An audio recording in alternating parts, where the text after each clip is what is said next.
This is so great. I love being a comedian. It's like a dream come true. Wrote my first joke when I was 11.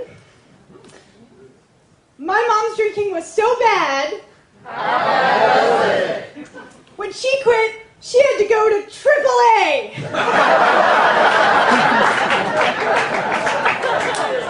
The 11-year-old.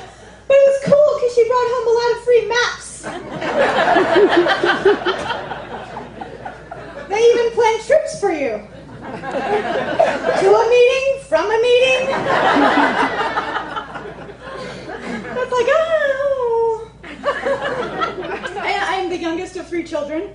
There's me, and then mom and dad.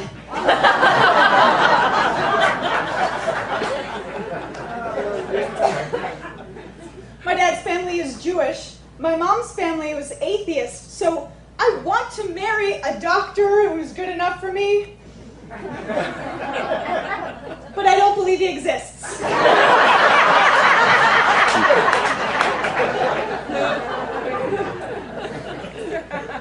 I moved to San Francisco right after graduating college, and I got the diploma, or as my dad likes to call it, the receipt.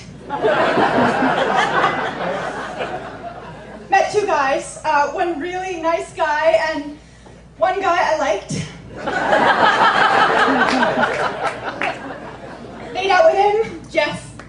Not so much of a catch, more of a catch and release.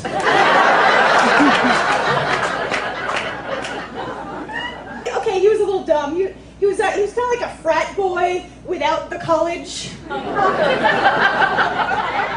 Okay, he was really dumb. He was kind of like, he thought analogy is the study of assholes.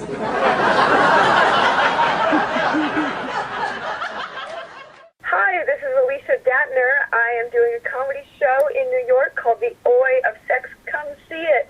It's March 30th to April 17th, and you're listening to UNC Radio, and this is Dave's Gone By. I'm excited to hang out with Rabbi Sol Solomon. Take 1 virgin, 2 boyfriends, several dozen lovers, half a dysfunctional family. What have you got?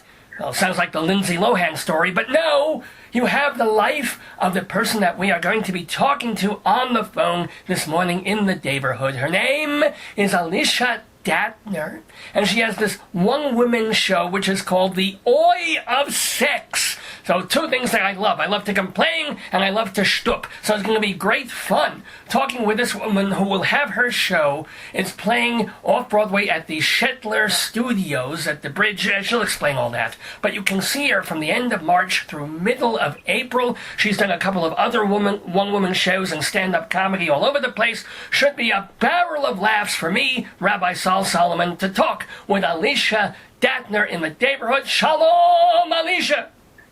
Shalom, Rabbi. Wow, what an introduction. Well, thank you. So is her Hebrew name Aliza? What is her Hebrew name?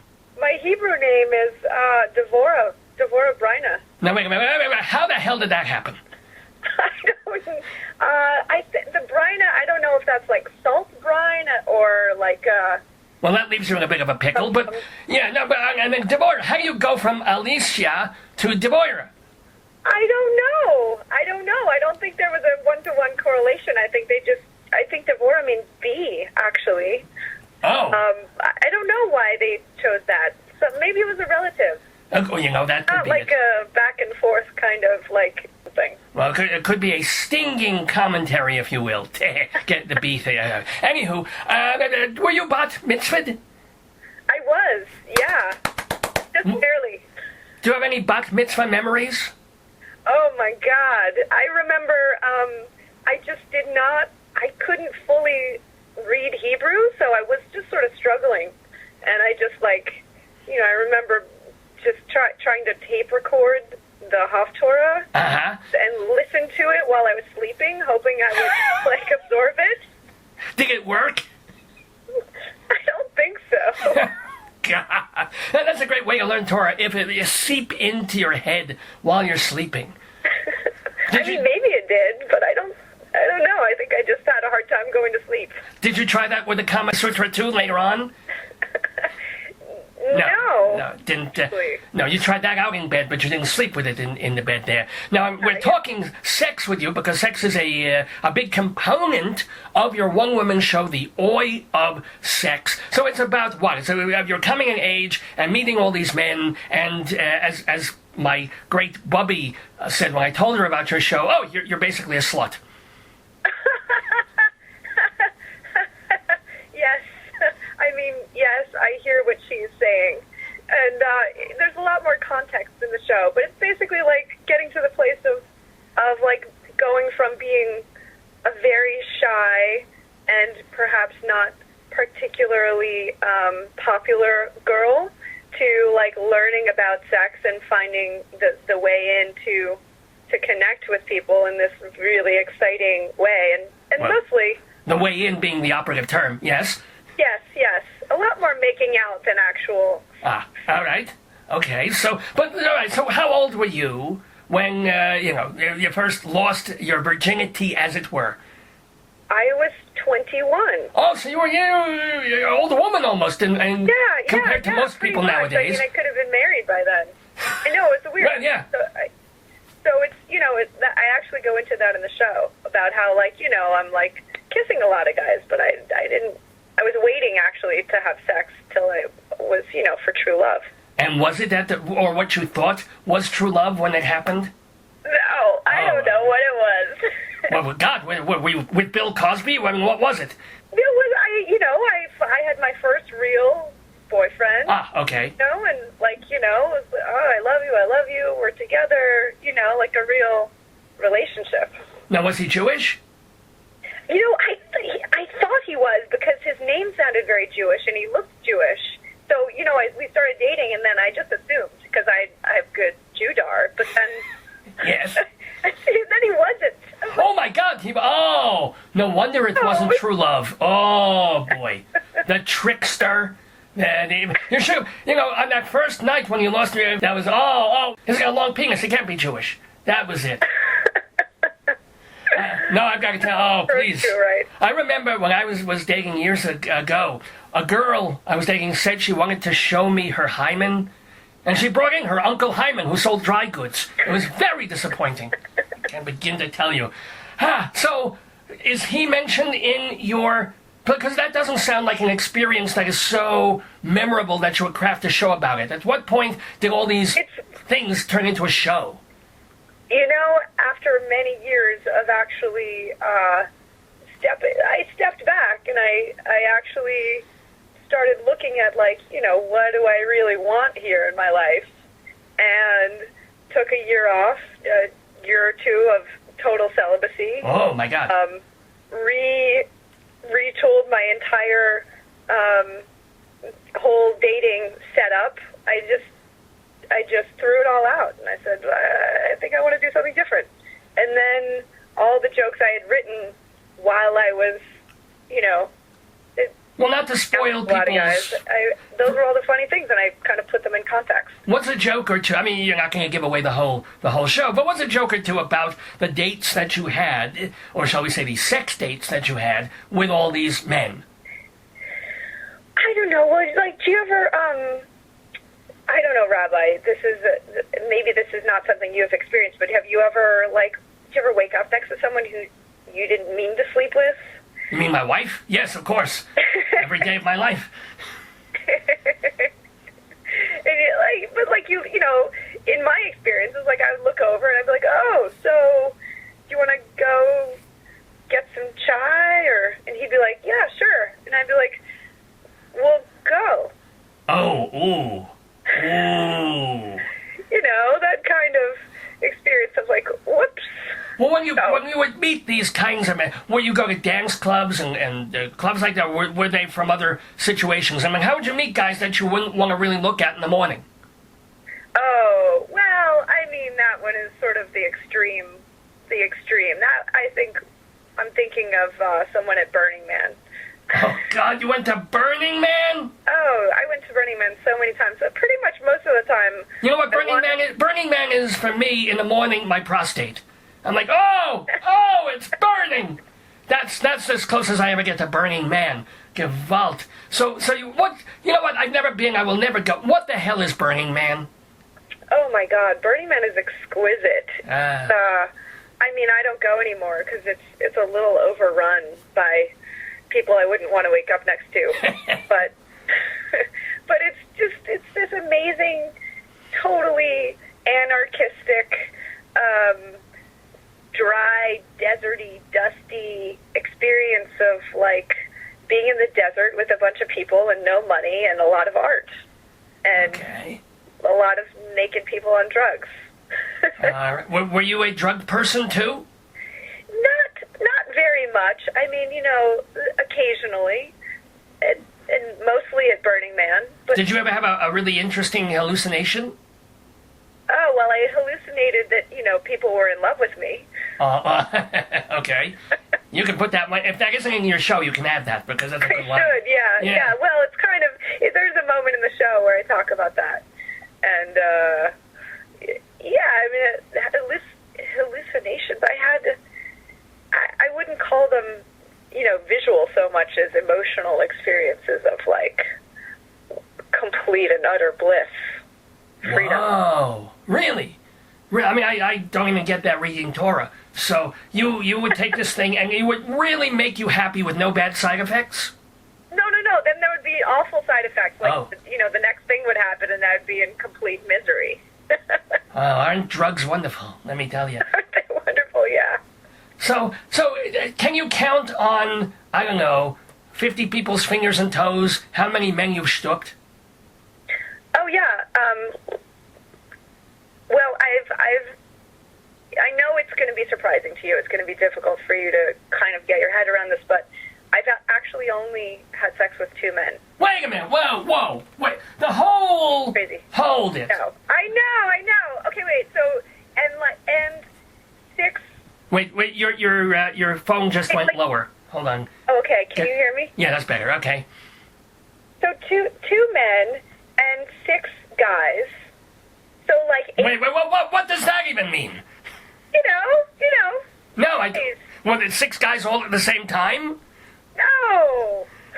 So wait, there were 2 people that you were close, had real relationships with, and 6 men that you... What? No, I'm making a joke about men. I'm saying there were, like, you know, 2 of them were actual men, and 6 of them were basically just guys. Oh, okay.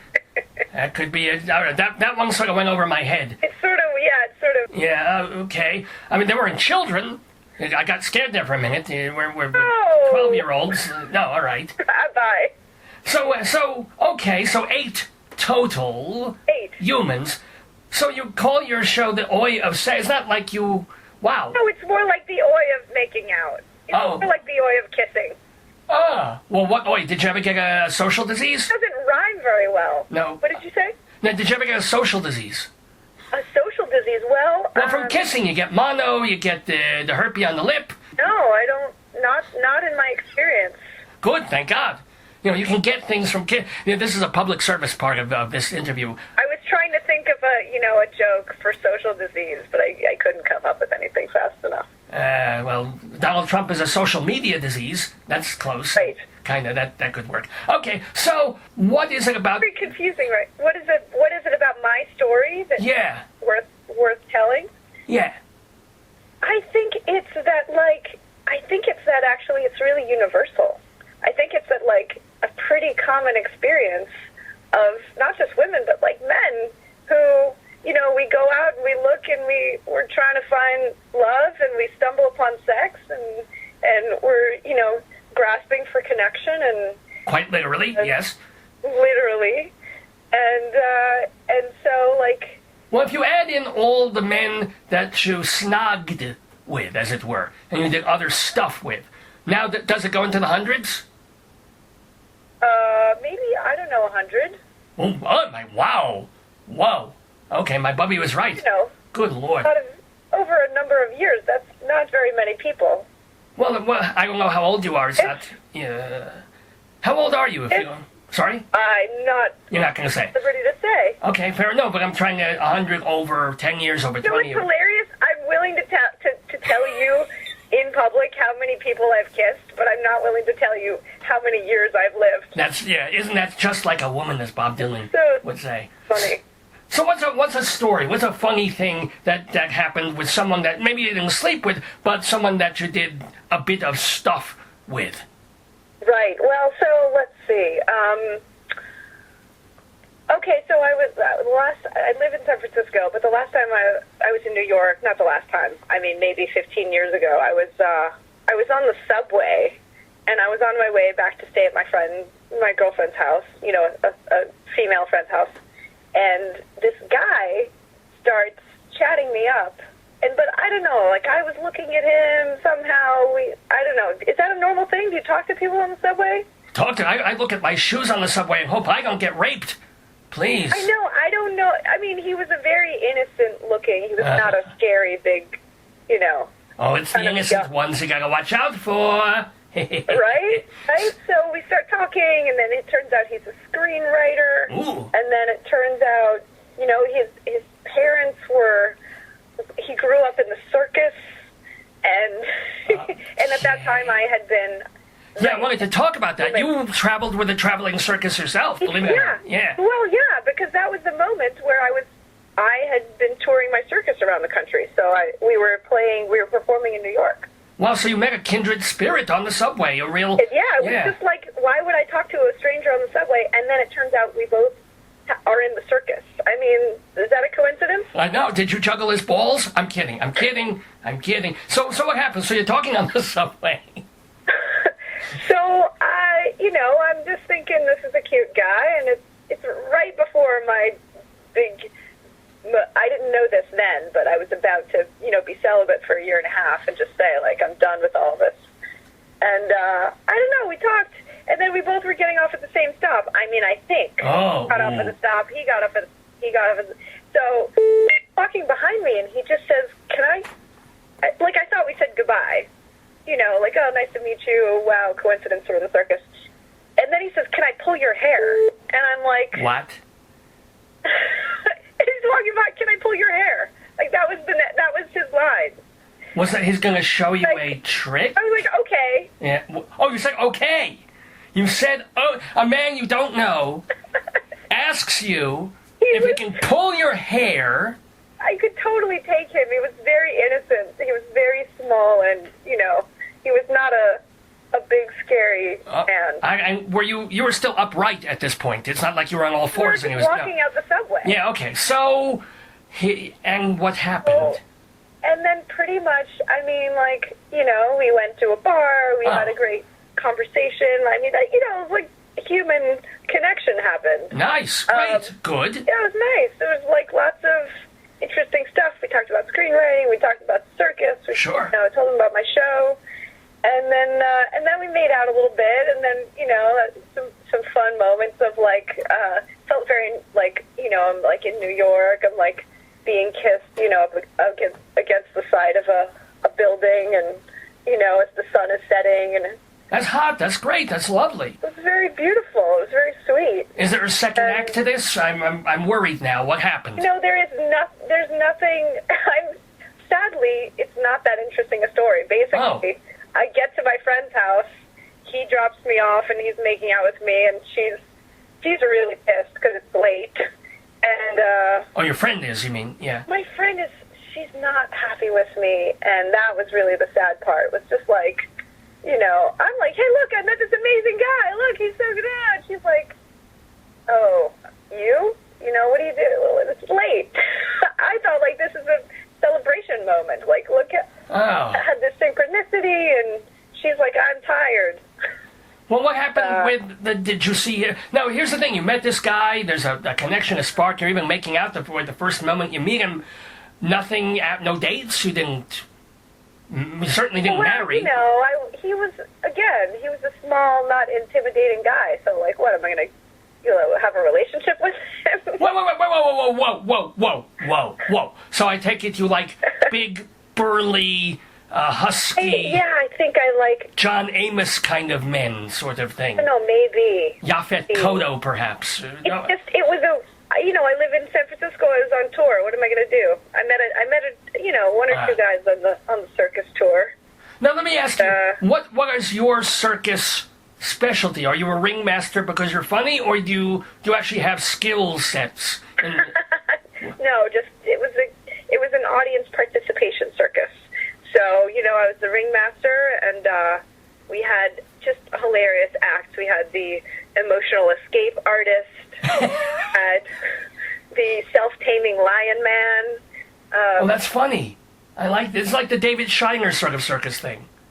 We did, it's very punk rock circus, kind of modeled after this Circus Ridiculous kind of style, but less vulgar. Oh, okay. And more adorable. And my partner and I, we would bring people up from the stage, and we would dance with them and sing with them and flirt, and we did acrobatics. Like, we had a hilarious comical acrobatic routine that we would dance. It was called the Dance of the Third Wheel, and he and I would dance acrobatically around someone else from the audience. And that person would just stand there and literally be the third wheel, and that was the yeah, they would, yeah. Yeah, that's funny, actually. I would love to have seen that. Is that circus still in existence, or gone? We don't do any anymore, but we have a documentary about, we have a video of the show. What is it about San Francisco that it grew so many circus? There was the Pickle family, and there was the other, what's the mime troupe came out of there? What is it about San Francisco and circuses?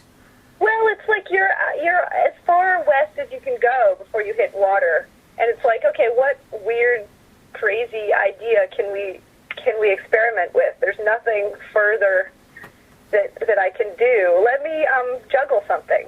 Oh, there you go. Now, the most astonishing thing about your resume, ALICIA DATTNER, is not only that you've done a couple of one-person shows. You did Eat, Pray, Laugh. You did something called The Punchline, and now, of course, you're going to be doing your new show, The Oi of Sex, at the Bridge at the Shetler Studio. That's over on West 54th Street. But the weirdest thing is that you have a college degree, and it's not in English Lit, a useless thing. It's not in business. It's not in even, per se, the performing and visual arts.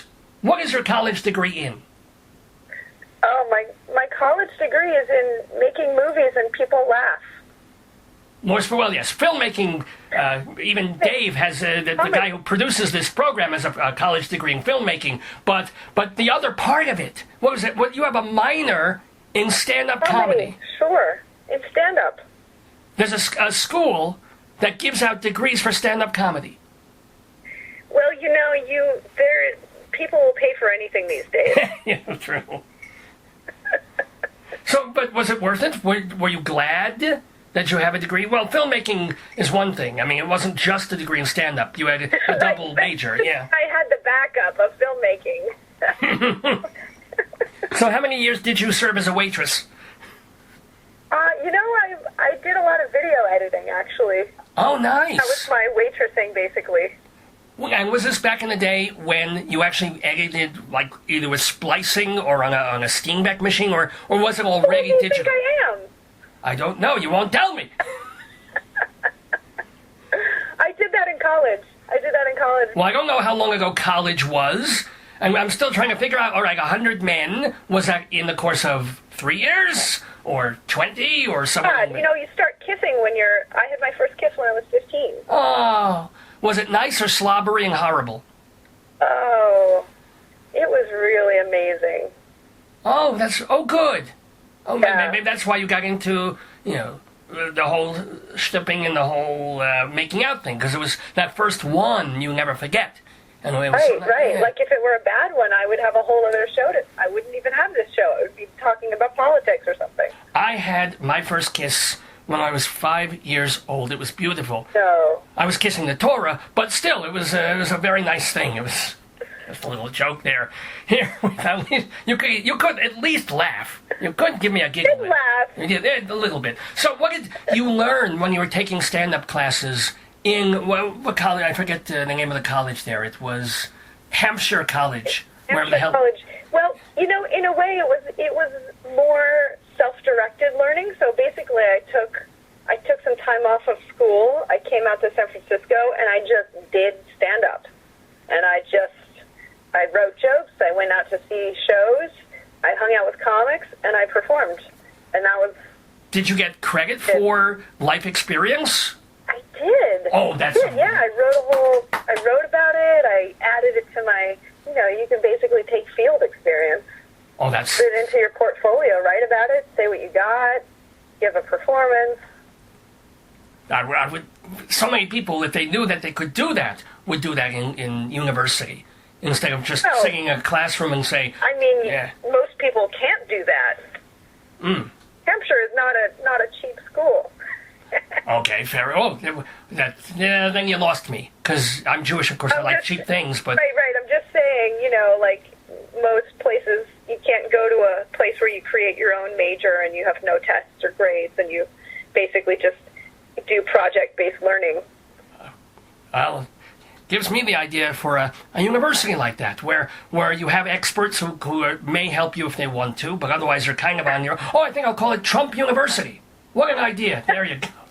Just teasing. You mentioned that when you were cutting your teeth, as it were, as a stand-up comedian, you were mentored and guided by other comedians, including someone that people might actually know, Eugene Mirman. Was a mentor for you?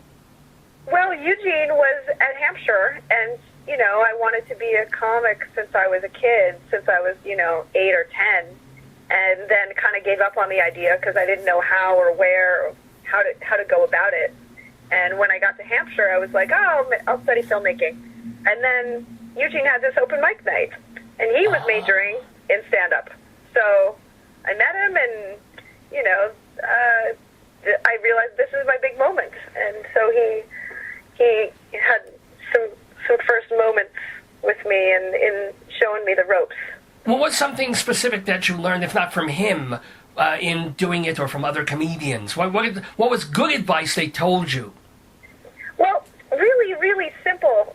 I mean, the first thing really was just like put the punchline at the end of the joke, Okay, that's a good funniest one. Part. Yeah. Unless you have an audience full of dyslexics, in which case you put the punchline first, and then they're already laughing, and then you add the rest later. And then they get quiet. Yeah, exactly. Okay, but it's the order of every single word in the joke when you're structuring it, of course. Specific ordering of words. Have jokes. Write jokes. Write every day. A bunch of material, and then take all of that and distill it and make it into less, and less is more.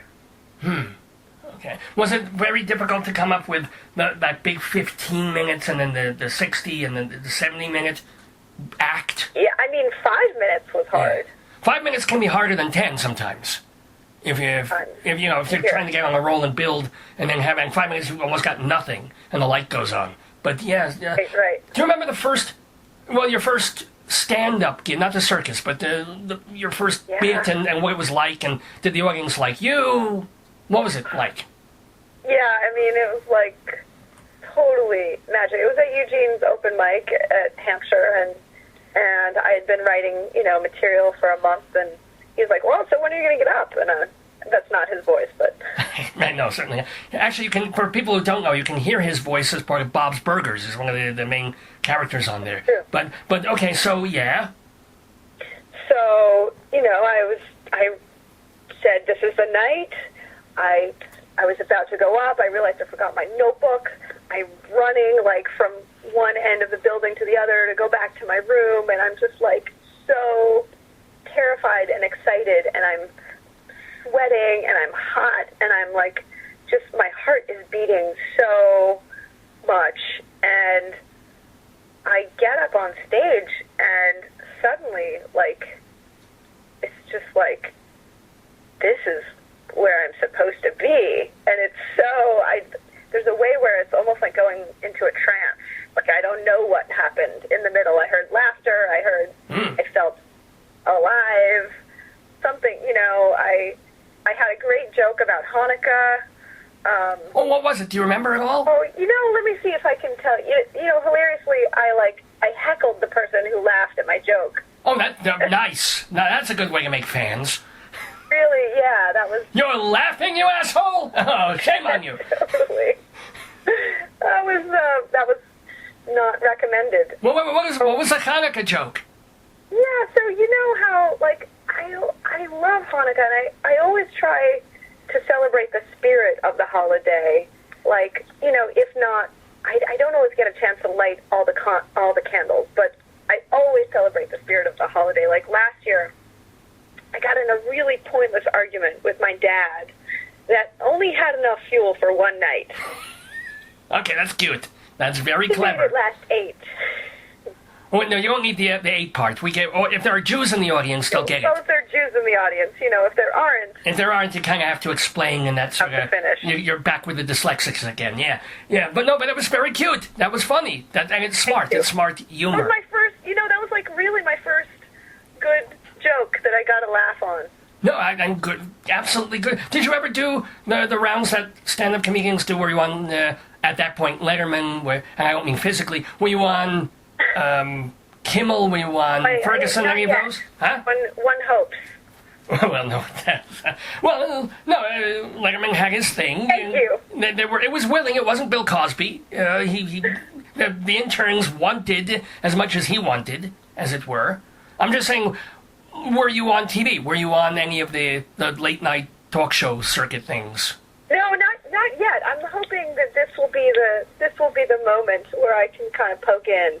As it were. Say, hey, as it were. You're going to poke in with the oi of sex. You know, I've been thinking about courses. If I were to open a university and give out degrees in stand-up comedy, what's it like? They have courses like Airline Food 101.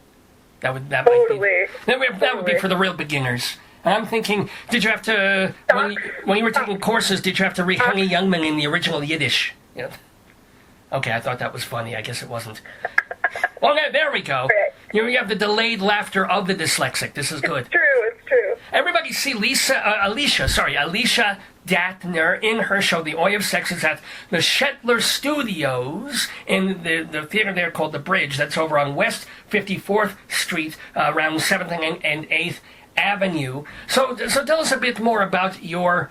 So you've done a couple of stand-up shows already. Why do you think this one might be the one to put you on that next level of stand-up comedy and fame and TV and stuff? Gee, I don't know. Maybe just because the last one didn't do it? Well, do you have an agent? I don't have an agent right now, but if anyone listening, you know, is interested. Okay. I have, you know, I have kind of taken a very strange path and sort of gone from stand-up to something a little more like a hybrid between stand-up and solo performance. Because I can, you know, for me, like so for this show, I think the more that I perform and the more shows I create, the more comfortable I get on stage, the better I get at it. And Sure. That's what I would say. It's like, I'm getting closer. Well, let me ask you, though. I mean, you're not doing the circus anymore. What is your day job? Are you still video editing and film editing? I actually coach people, and I teach solo performance workshops and comedy workshops. So that's become my day job, is kind of performance and comedy coaching. And are you in New York or California? Where do you do this? I am in San Francisco, Oakland, actually, in the Bay Area. Oh. And there's so much storytelling out here. People are doing storytelling. People are doing comedy. People are... So what? Here's the other question then. I asked you advice... Yeah. Sorry. I asked you the advice that you got, and that was helpful to you as a stand-up comedian. What do you tell these potential storytelling theater comedy people? What's your advice to them? Wow. So it's funny. I'm going to give way better advice than I demonstrated I was given. I would say, you know, the biggest thing for me, particularly about humor and comedy, is to, like, focus on what I find funny and what I think is funny and expand on that rather than what I think other people are going to laugh at. And that's kind of been the place that I've had the most creative freedom in, to just, like, spend time feeling into what makes you laugh and enjoying it. And then also combining, if you have storytellers, though, they've got combined life experience and make that funny and interesting and entertaining and humorous. Are any of the stories really so dark and then they have to go find the funny in it? Yeah, they're really dark, but then, I just say, like, enjoy the dark. Okay. Like, don't, for people who are just starting out, I love people just telling the truth. And, like, hey, maybe it's dark. Maybe that's just what we're going to get into. Well, and there may be a moment where we pop out and we pop out into the other side. Well, does your show, again, not to give away too much, but is there a dark segment? Was there something really bad among those 100 men that you were pre-copulating with? That sounds so vulgar. I know, doesn't it? I think what's really underlying it all is the pain of, like, when we don't think we're enough, or the pain of being alone, and that sense of, like, there's something wrong or there's something missing, and just kind of connecting with it, like, like, I'm too human, I don't want to be, whatever that is. Well, did you go through when you're not? Did you go through either physical or certainly emotional withdrawals during the celibacy period? Yeah. Oh, well, yeah. I mean, besides having 12 rabbits in your drawer, I mean, how did you get by? Did you eat? Did you gain 20 pounds? You know what? Interestingly, I actually lost weight. Huh. Because I was like, well, no, I did eat. It was that. I just kind of ate what I wanted. Well, also, you weren't going on all these first dates and then, sitting there through these big 3-course meals. Now you have to feed yourself. There was a lot of, like, late, midnight ice cream binging in general. But, yeah, I mean, I went through huge withdrawals, but I filled that hole with ice cream. I don't even want to go there. Oh, my God. Could you just rephrase that somehow? That emotional experience of emptiness. That's better. There we go. Put ice cream in that place. Yeah. Okay, well, I hope it's a rocky road. Friends and movies. And, it was awful. It was like, oh, my God, I have to be with me again? Oh. Like me and me and me. It was like a crazy menage a moi. That's good. Is that lying in there? Yes, it is. It is. Go good. Okay, but did your self-esteem eventually build back up from that experience? Yeah. Well, it turns out, like, I'm pretty cool. Yeah, you might think so. I'm still on the fence. But it took a while. Yeah. But, yeah, eventually I was like, oh, yeah, it turns out when I'm, do what I want to do and I don't do what I want other people want me to do, I feel better. Now, after a year and a half, what happened? You met someone at a party? You just said, I need another hole filled. I decided it was time to start dating. I was like, I kept putting it off, like, actually, I'm enjoying this whole me thing. Oh. Like, I don't even want to do this dating thing. It's complicated and messy, and I feel so much better and healthier and clearer. But, it came to be time. So, yeah, I met a guy. I said I'm going to date. I met somebody. Yeah. Totally fell in bonkers, crazy, mad love. I didn't even kiss him. We were dating for like 3 months. We never kissed. What the hell? Good Lord. Poor guy. You can actually see the robin's egg blue testicles between his pants after a while. Oh, my goodness. We were both kind of in cooperation with that. It was just like this amazing sort of high school romance, get to know you, like blow your mind, kind of fully awake. As opposed to blowing something else. But eventually you decided, let's take the plunge, it's time?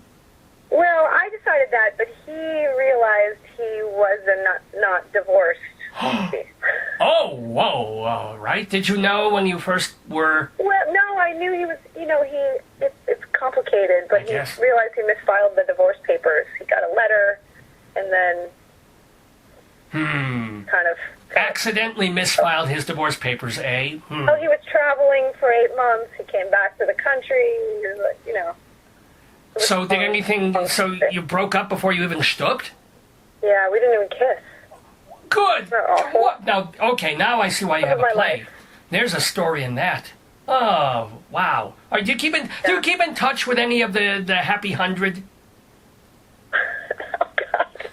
No, I'm serious. In this age of Facebook and... Oh, yeah, totally. No, I'm some people I don't talk to, and some people I do, and I feel a lot of love for the, like all of the fun and the joy and the like sweetness and silliness and the like adventure we had.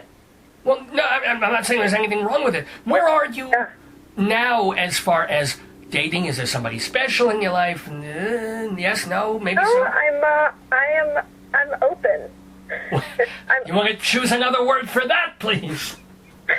The name of the show is The Oi of Sex. I mean, we know you're open. Well, 8 times you're open. Other times you were sort of, I don't know, ajar. I've had a couple of wonderful long-term relationships, and I am now single. Ah, okay. So, yeah. Can I ask, and every man in the audience listening now, get up close to your computers and your radios, because we all want to hear this. Did you ever fool around with a girl?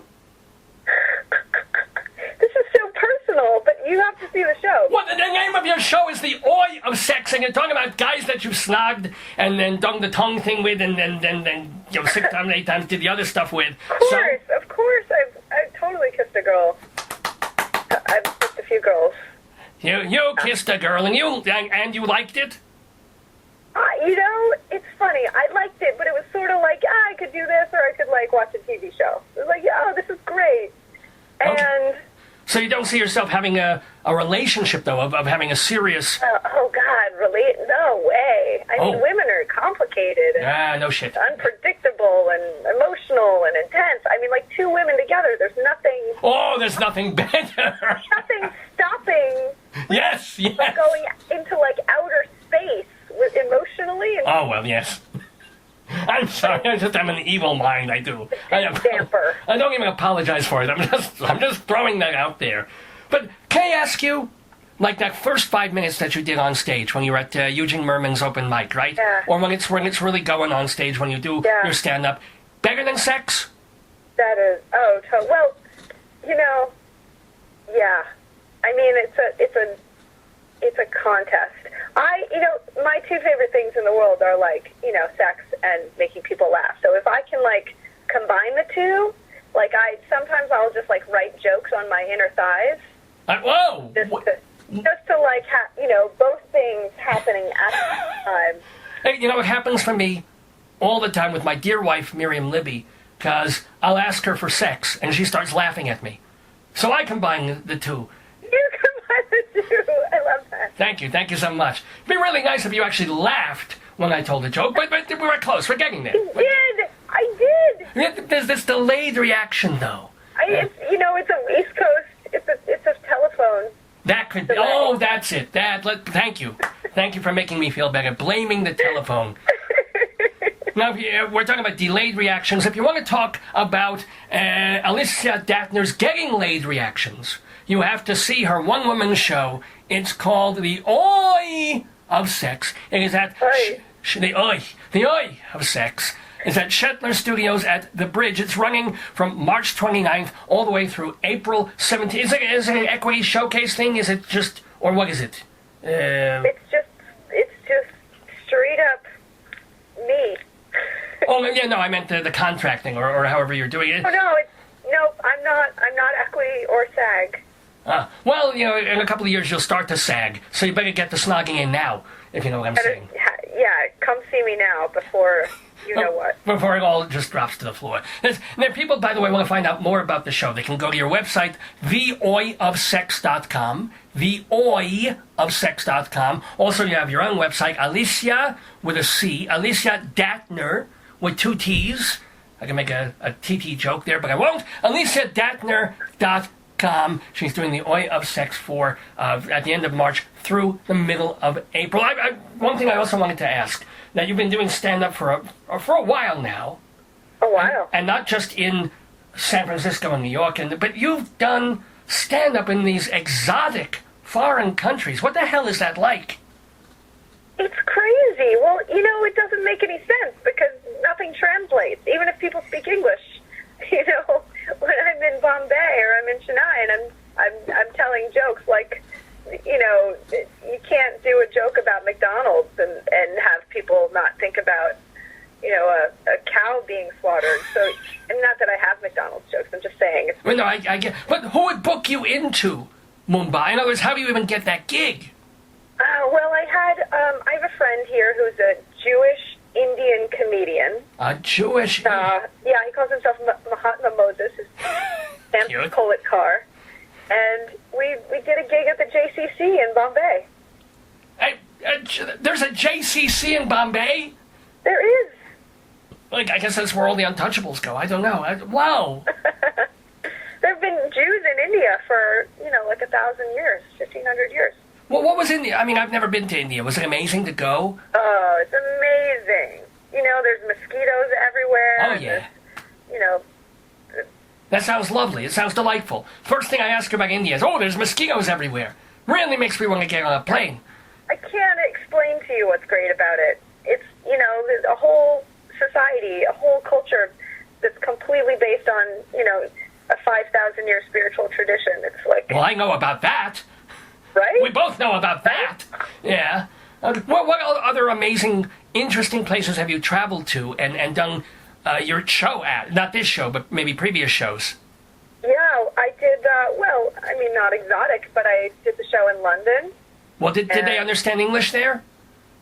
They kind of speak English. It's something akin to English. Remember, an elevator is a lift. That helps. Yes. A lift. Yeah, I just dated a British guy, and it was, I was like congratulating myself for knowing a lot of phrases like, do you want to put this suitcase in the boot? Oh, yeah, I know what the boot is. That's the trunk of the car, right? Is that Yes. right? Yeah. Okay, I got that. I've been in the theater for a few years now, and I have gay friends. And every time the British person wants to light up a fag, they get really scared. Almost blew that joke. Okay, so England, where else? Let's see. I mean, various places in India. I did the show in Hawaii, which kind of in a beautiful at the Hawaii Yoga Festival. Wait, the comedy, I got yoga. You're into yoga. I think that's on your website too. Yeah. What does yoga do for you? I don't get. All I do is hurt my back. What the hell does it do for you?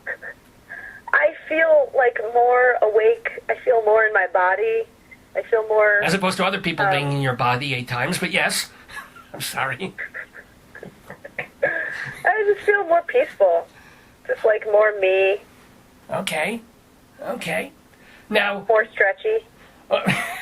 I'm not even... At this point, do I really even need to go there? I don't think you do. I don't think... No. Now, last question for the absolutely funny and delightful ALICIA DATTNER, who's doing her show, The Oi of Sex, at the Bridge at Shetler Studios. That's right in Midtown Manhattan, over on West 54th Street. For more information, go to theoiofsex.com.